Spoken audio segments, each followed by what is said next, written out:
is like an ancient spearhead thrust across the great Pacific Ocean.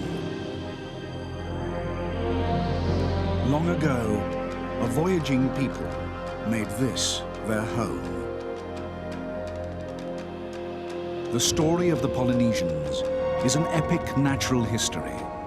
Man and nature, each shaping the destiny of the other.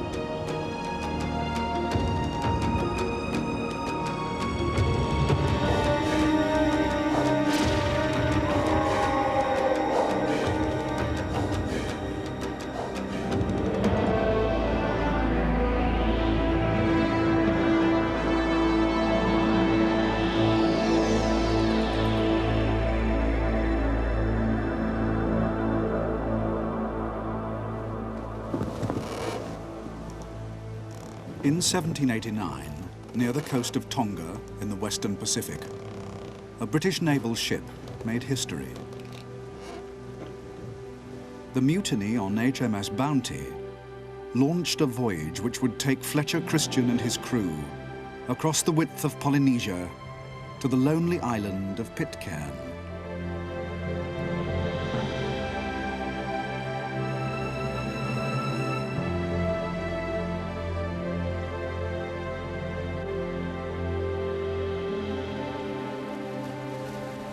In a reckless moment, the mutineers set fire to their ship, cutting themselves off from the outside world.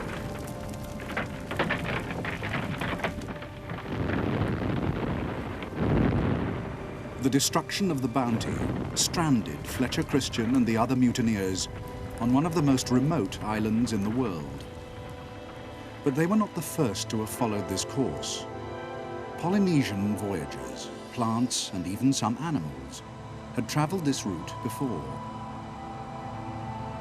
Just like the crew of the Bounty, some of these pioneers had also burnt their boats. The story of Polynesia for man and nature is an epic saga of splendid but sometimes tragic isolation.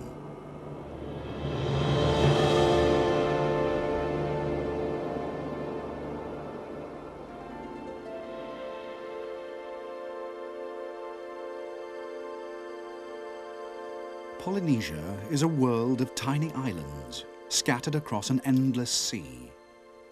To the west, the islands are closer together, but the distances between them are still measured in hundreds of miles. The odds against individual animals or plants reaching and settling any isolated island in the middle of the ocean are small enough. But it needs a virtual miracle for a pioneering species to establish a lasting colony.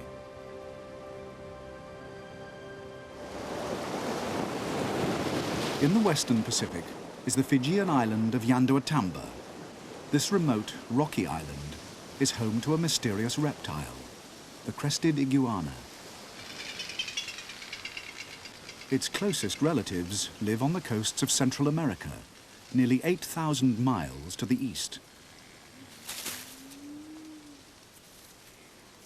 It seems extraordinary that this land lizard should have crossed such a formidable barrier of ocean. But it may not have been the adults which made the journey to these islands of the West Pacific. Rivalry intensifies at breeding time.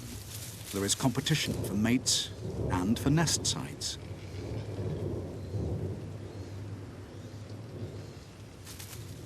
Female iguanas often hide their eggs among the roots of trees.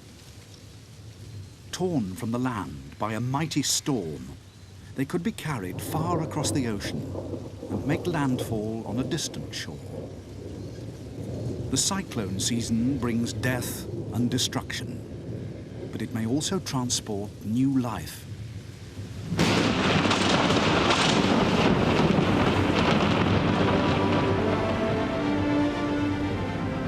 A tropical cyclone gathers strength in the vast expanse of the Western Pacific. Fueled by the sun, it gains energy and momentum until, like a demon spirit, it unleashes its madness and spirals outwards across the ocean.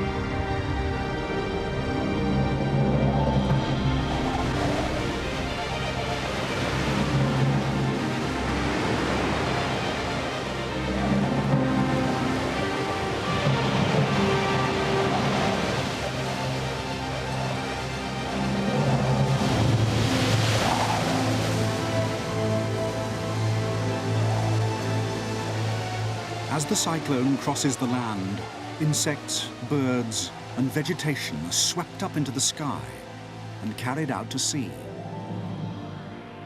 Most perish, but some are launched on journeys of discovery.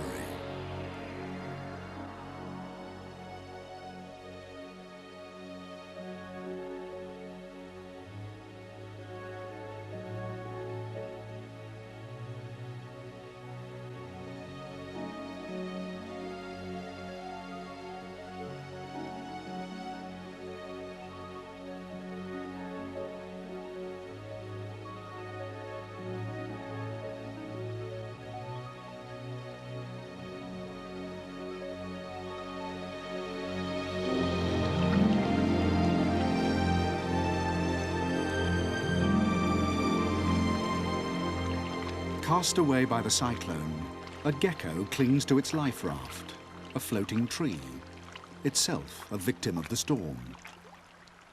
Their fate now rests with the ocean currents. Though seldom seen by man, the yellow-bellied sea snake is the most numerous reptile on Earth. It spends its entire life adrift in the open ocean, hunting for prey among the lines of debris which collect where currents meet.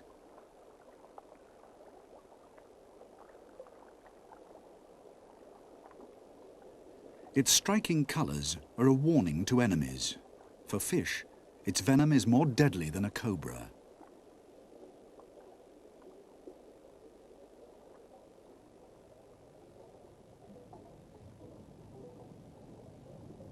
Colonies of corals spawn a blizzard of offspring.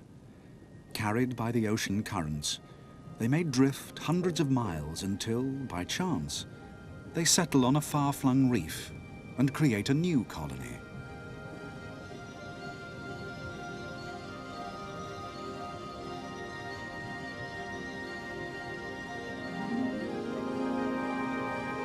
For every larva that survives, millions perish on the way.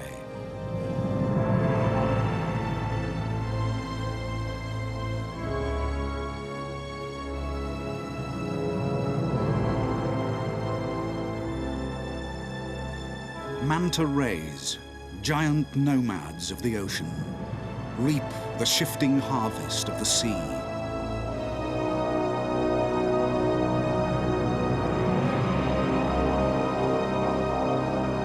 With a wingspan of 20 feet, these ancient voyagers have the power to travel the ocean at will.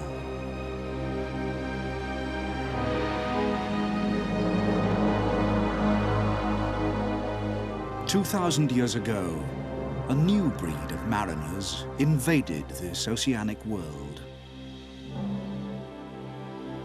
The great age of Polynesian voyaging had dawned.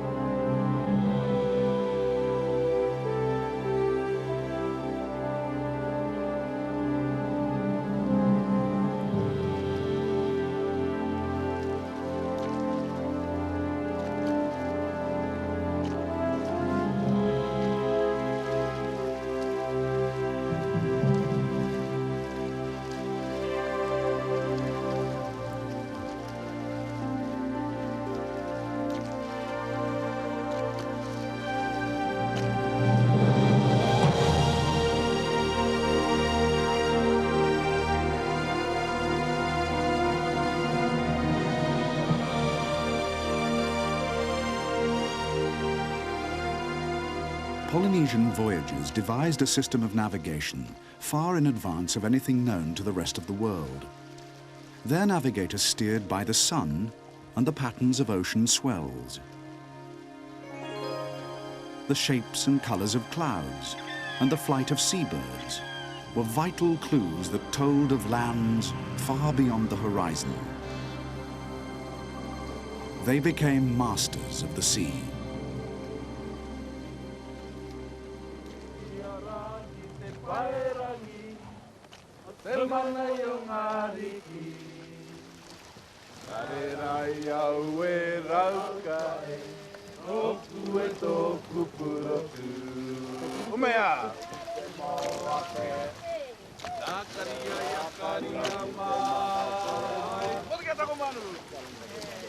These long-distance voyages of settlement were carefully planned and provisioned. Some reached epic proportions, lasting many weeks, perhaps months. An ample physique was the best guarantee of survival. At sea, to be big was to survive. In time, these tenacious seafarers spanned a third of the globe and reached every speck of land in the South Seas.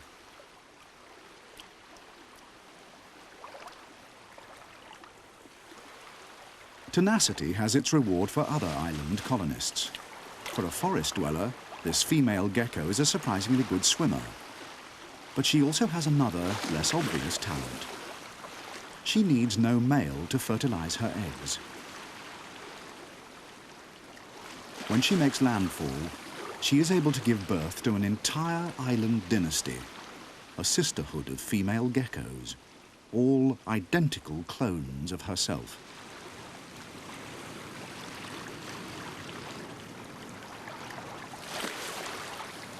Coconuts, the most widespread of tropical fruits, are designed to float for months at sea. A thick fibre husk keeps the nut buoyant, while the fleshy inside holds such large reserves of liquid that it can root and grow even on a sun-scorched beach. The great height of the coconut palm helps its massive seed to escape from the shade of the parent tree. The further the tree leans, the further away the fruit will fall. Here, on the windward slopes of Rarotonga, the largest of the Cook Islands, the palm trees all lean in an uphill direction. So each new generation of coconuts sprouts a little further uphill from its parents. The highest ridges of Rarotonga are home to another plant with giant seeds. The Phytia is a member of the worldwide daisy family. All its close relatives are much smaller and have barbed seeds, which hook in the feathers of birds and are carried from one island to another. But on Rarotonga, the Phytia has evolved into a forest tree, reaching 40 feet into the sunlit canopy. But there is a price to pay for this exalted position. Marooned on this small island, with seeds too big to be carried by birds, Phytia, like the crew of the Bounty, effectively burnt its boats. The forests of Rarotonga are home to other inhabitants unique to this island.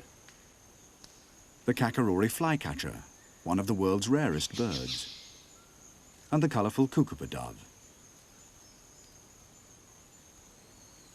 But these birds, together with nearly all the other native wildlife of the Cook Islands, are related to species found in Fiji and the islands of Southeast Asia, on the western rim of the Pacific. Like the Polynesian people themselves, all these island pioneers must originally have spread west to east across the great ocean. Yet the prevailing winds and currents run in the opposite direction, east to west. But every 10 years or so, there is a dramatic change in this pattern.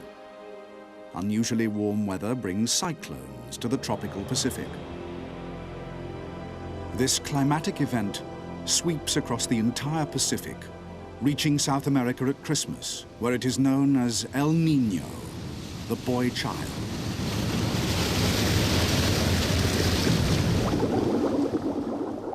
Islands in the path of such cyclones are battered by high winds and tidal waves. Entire forests are flattened. All manner of life, birds, spiders, insects, are wiped from the face of the land. And in the wake of the cyclone, the forest is left silent. El Niño brings destruction, but it also brings new life.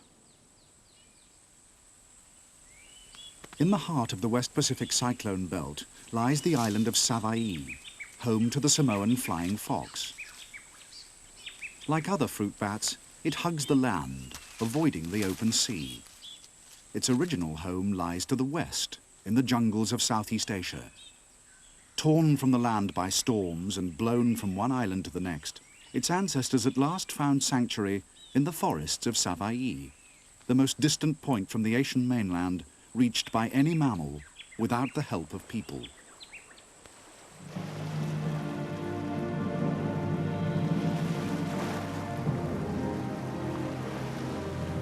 The first great voyages of Polynesian discovery took place 2,000 years ago, at a time when the global climate was warmer than today.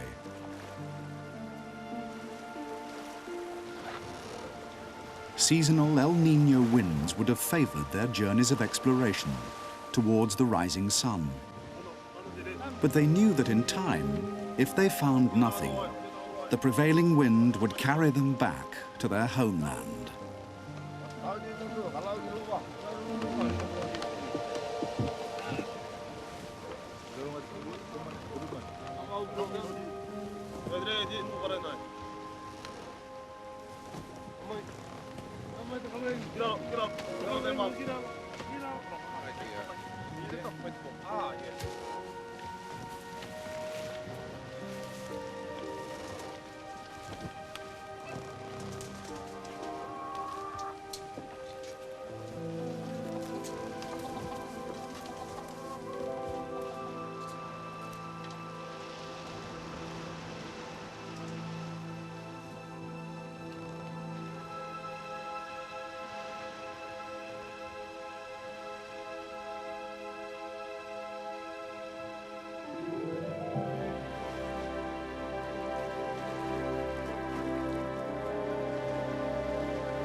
The night sky, a celestial map, took the place of charts and compass.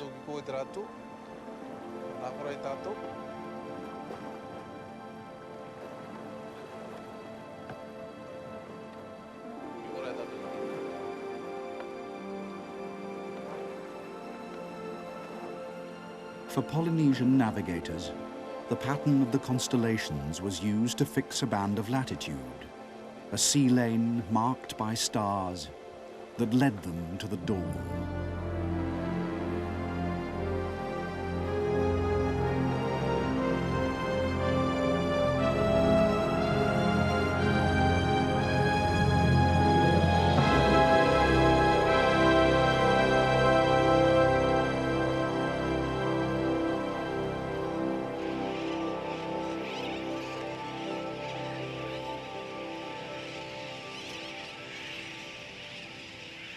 For the first Polynesians, the atolls of the Central Pacific were like stepping stones laid across the ocean.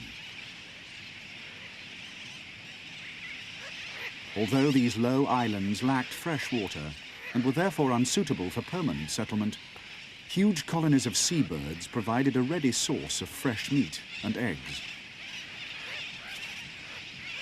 Here, on Christmas Island in the Central Pacific, millions of sooty terns find safe havens where they can mate and rear their young. A land crab has strayed into hostile territory. To reach the safety of its burrow, it must run the gauntlet of outraged parent birds.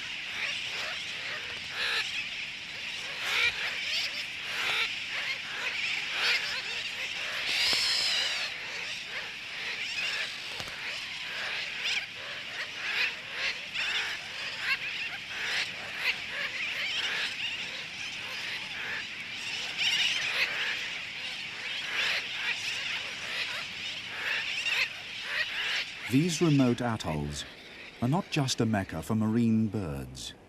The shallow waters of their sheltered lagoons attract other ocean travelers, ancient mariners for whom these reefs are a place of pilgrimage.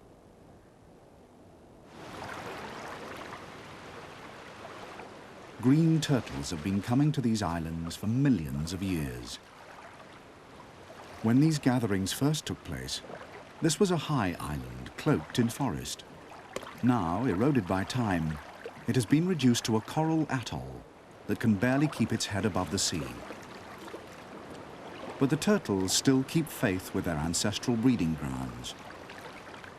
For 10 years or more, each one journeys thousands of miles following the ocean currents before returning to the island of its birth to join in the creation of new life.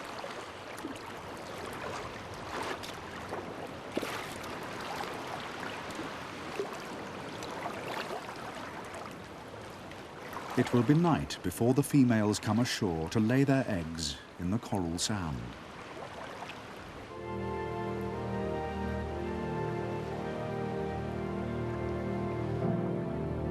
For the males, the congress is over. Their duty done, they disappear one by one into the vastness of the ocean.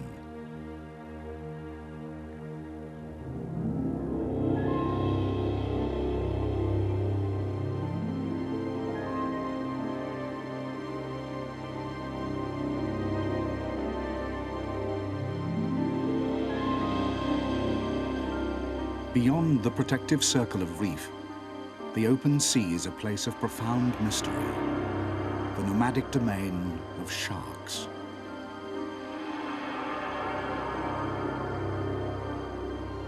No one knows for sure why grey sharks congregate in such numbers along the outer reef. Perhaps they too come to breed, or simply gather at certain islands which serve as beacons in the otherwise featureless expanse of this immense ocean.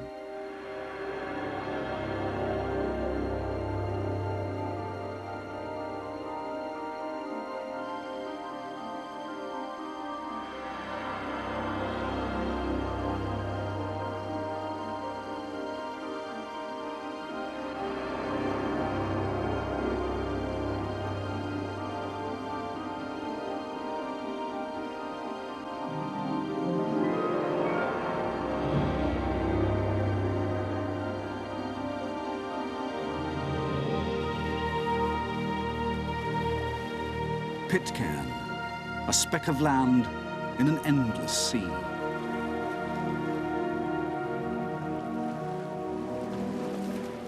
For months, Fletcher Christian and his crew had sailed the Bounty to and fro across the Central Pacific before tracking down this moat of land, their final destination.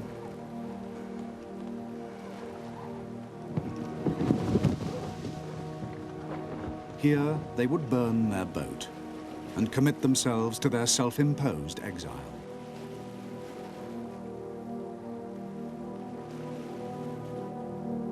Pitcairn lay at the eastern end of the main island groups of Polynesia, more than 1,000 miles from Tahiti, well clear of the sea lanes sailed by a British navy seeking revenge for Fletcher Christian's act of mutiny.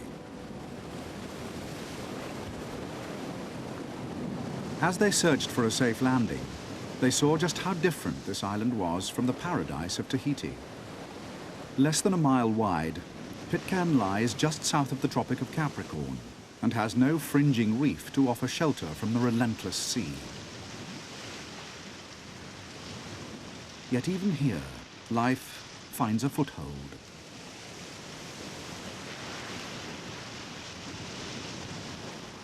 The mutineers discovered that they were not the first to have made a home on Pitcairn.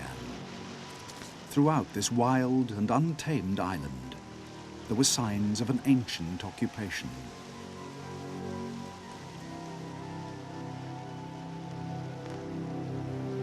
As they explored the cliff tops, they discovered quarries cut in the hard volcanic rock and ground cleared for crops. And where the men from the Bounty came ashore, they were confronted by strange Polynesian figures etched in the cliff face.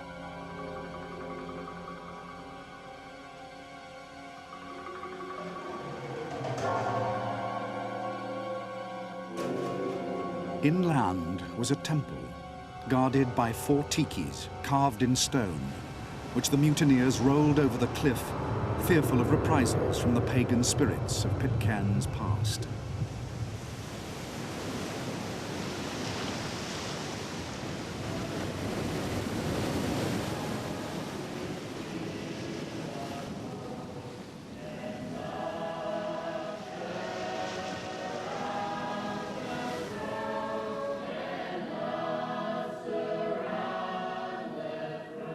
John Adams, the last survivor of the original mutineers, established a Christian way of life for himself and the Tahitian men and women who came with the Bounty. 8 generations have passed since the mutiny, but modern Pitcairners are still fiercely proud of their notorious past and their famous ancestors. There are only 4 common family names on Pitcairn, one of which is Christian.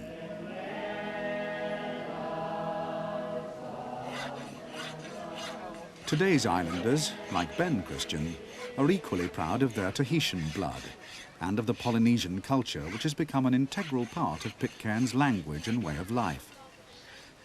Although Christianity has replaced ancient taboos and pagan religion, Pitcairn keeps faith with the rest of Polynesia. Much of their social life revolves around wood carving.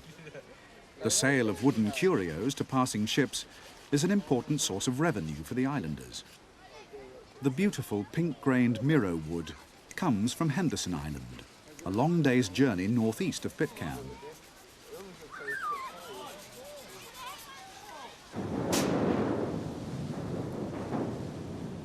The Pitcairners' open-topped lifeboat is their only physical link to the outside world. Launching it is a hazardous event.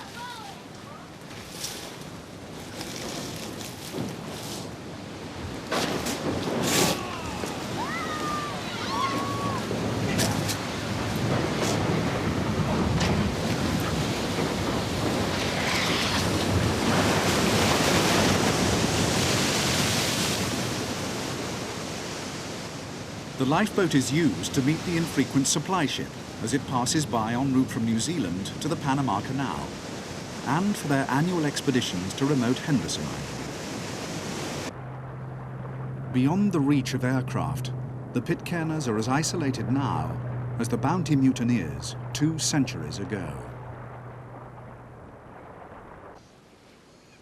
Henderson, the very un-Polynesian name for this uninhabited island, is a bird's paradise.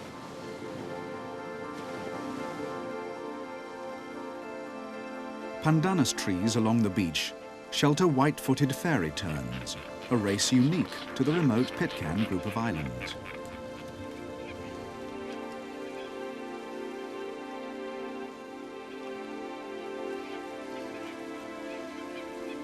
The single egg, laid on a bare branch, is incubated in turn by each parent bird.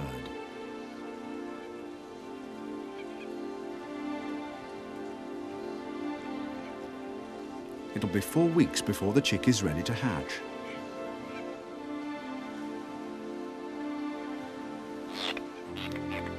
Henderson lies just outside the tropics and has no rich coral lagoon. The birds here have to fish in the open ocean. When rearing an offspring, there is a fine line between success and failure. Grooming each other reinforces the vital bond between them. They are partners for life.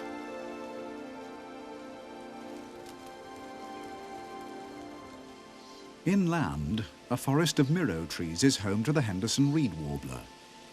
The island supports around 7,000 pairs of the species, uniquely evolved on this island. There is great competition for territory and nest sites. This juvenile from the previous season helps to rear another brood. Although it is not related to the parents or the chicks which it feeds, the young bird's efforts will be well rewarded. As a sitting tenant, it is well placed to inherit this valuable corner of island real estate, and with it, a chance one day to raise a family of its own.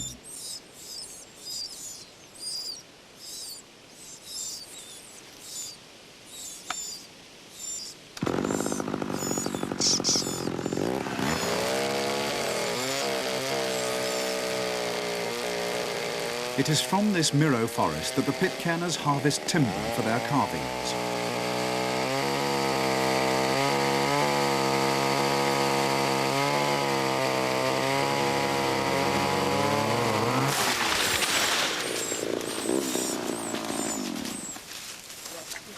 The yearly visit lasts no more than a day or two, and has little lasting impact on the island's wildlife.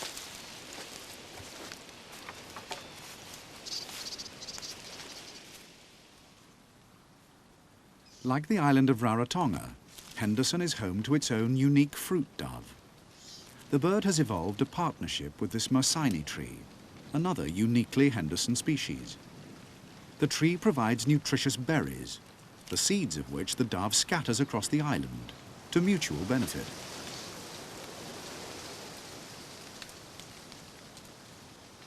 By comparison with mainland fruit doves, the Henderson breed is a poor flyer. The birds prefer to walk or clamber through the forest. On a small windswept island like this, birds that keep their feet firmly anchored have the least chance of being blown out to sea.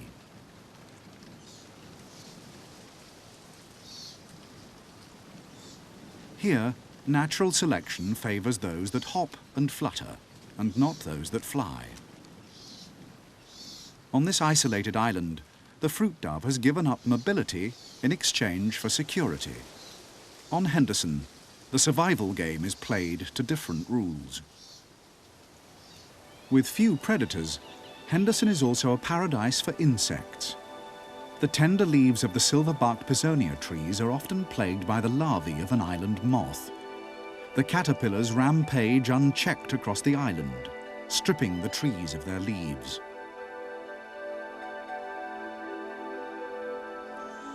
Replete, the caterpillars abseil down to the forest floor, where they transform into adult moths.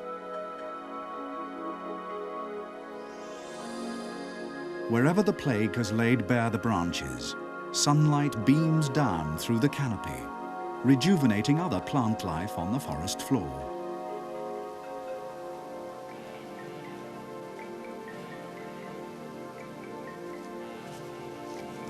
The island rat was brought here long ago by Polynesian voyagers who valued its flesh as food. They also brought pandanus nuts, from which they made a kind of flour.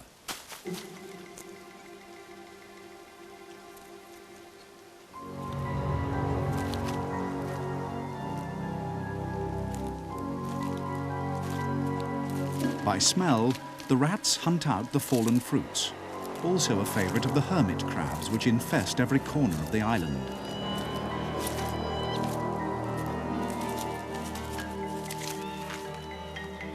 In the competition for this succulent prize, the rats have speed and cunning on their side, but the crabs' massive claws and thick armour give them the edge in close combat. The crabs have another great advantage. Throughout their lives, they never stop growing. The largest use coconut shells as mobile homes. With no natural enemies, these giant crustaceans live to a great age, plundering the island's forest in search of food.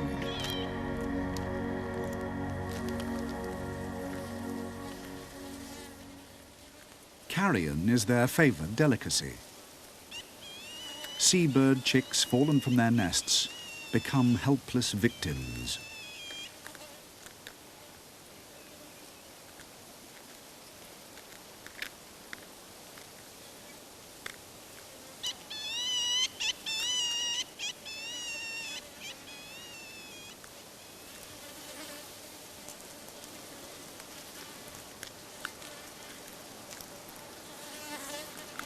In the natural economy of the island, nothing goes to waste.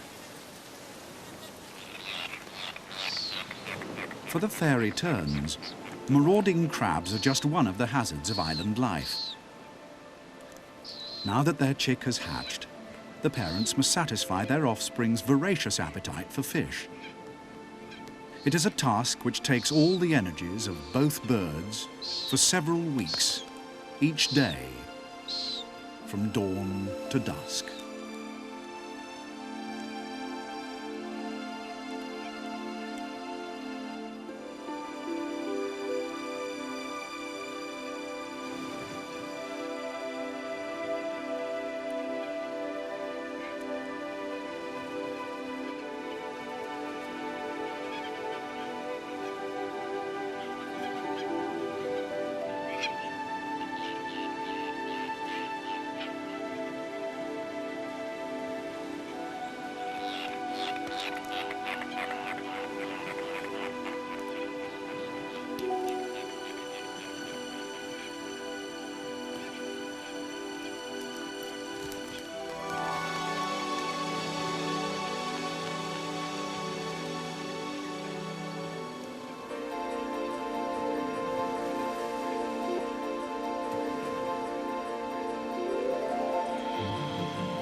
In the real world of island life, there are inevitably winners and losers.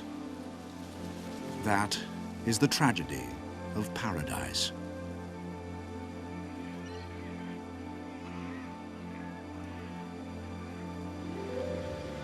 Without its mate, the hapless single parent has little chance of meeting its offspring's growing demands for food. On a tropical island with a rich lagoon, there would be a chance of survival. But here on Henderson, the simple saga of life and death is more apparent.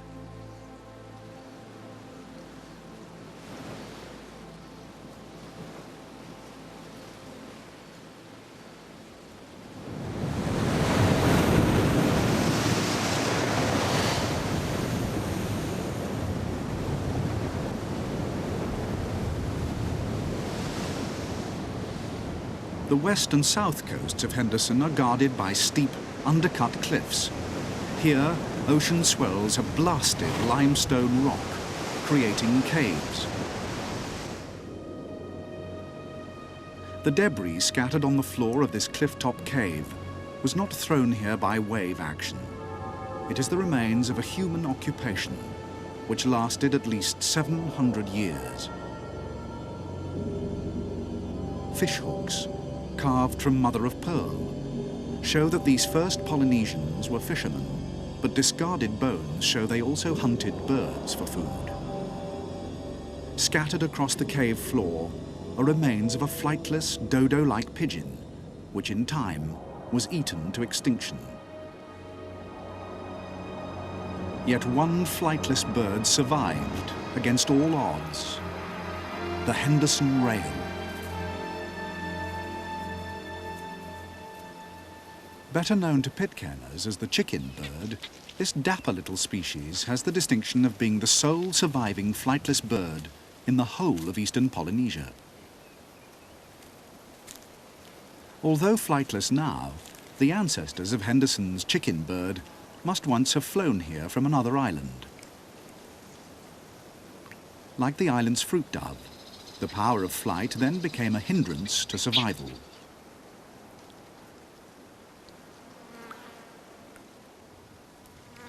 To become totally flightless takes many generations.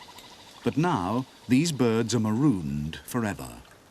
Their fate is inextricably linked to that of their adopted island home. More than any other of this island's extraordinary inhabitants, Henderson's chicken bird has irreversibly burnt its boats.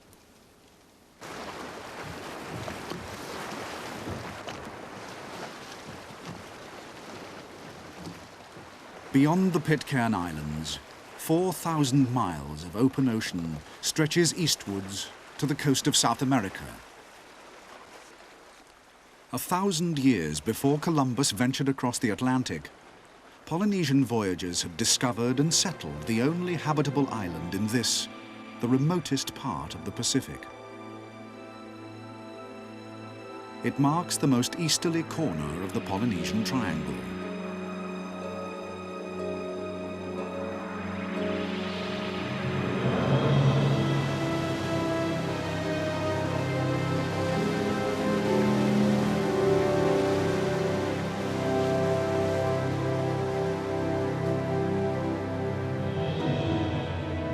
Easter Island is a place of mystery and intrigue. Here, in splendid isolation, Polynesian art and religion flowered as nowhere else.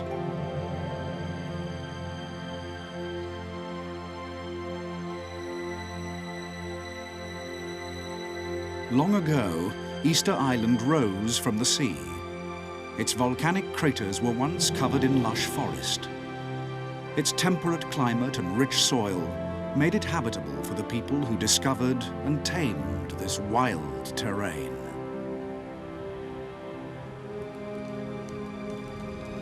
Fire was the key to clearing land for crops and villages. Native birds, including a flightless rail related to the chicken bird of Henderson, were easy prey and soon became extinct.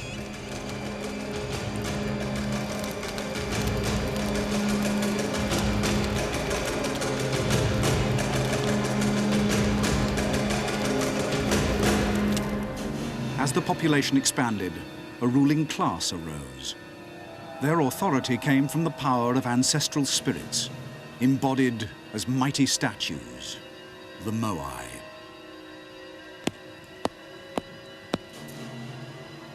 With crude stone tools, the soft volcanic rock of the sacred quarry was fashioned into monumental works of art.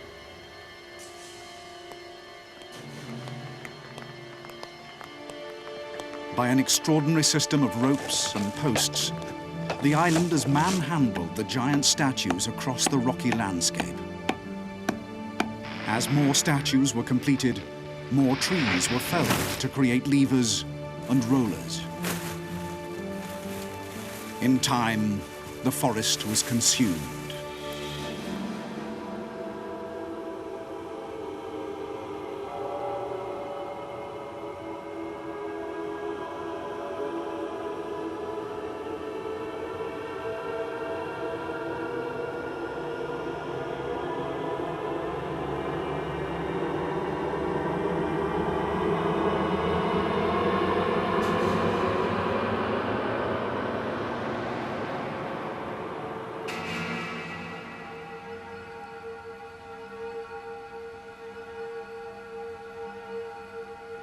At their final destination, on the Ahu platform of chiefly tombs, the Moai were brought to life. Fitted with eyes fashioned from white coral, they became the island's living faces, to watch like sentinels over the lives of their creators. Once the last tree had been felled, the sacred quarry was doomed. Without the means to move them, the statues were abandoned.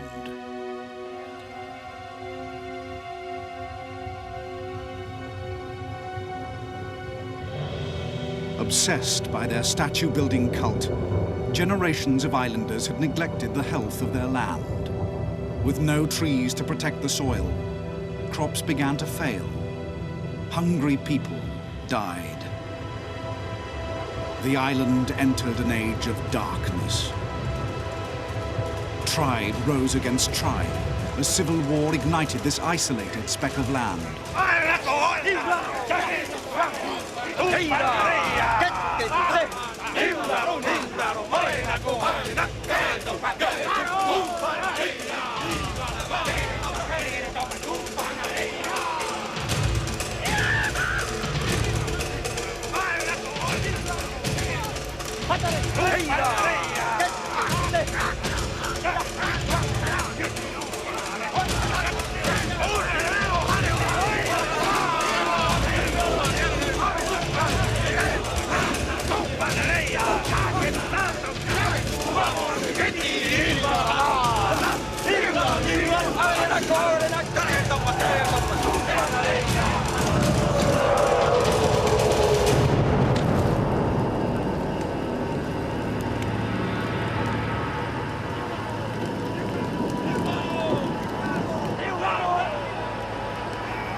With no timber to build boats, there was no escape from this tiny island. The people were marooned in a hell of their own making. No other civilization on Earth has so effectively burnt its boats, nor so dramatically caused its own extinction.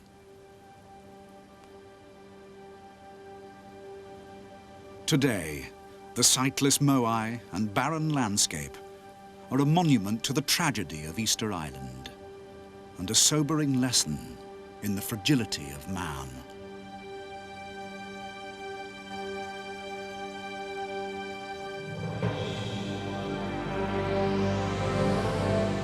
Easter Island became the most extreme outpost of the Polynesian world.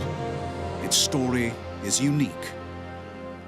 But elsewhere in the Pacific, Other voyagers had taken the Polynesian way of life to lands where ingenuity and resolve were not thwarted by isolation.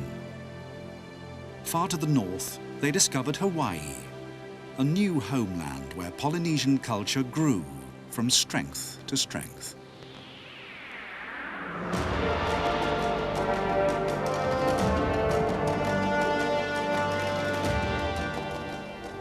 And in next week's Nomads of the Wind, as you've just heard, distant horizons are sought on Hawaii to the north and New Zealand to the southwest. That's next Sunday on BBC Two at 6:10.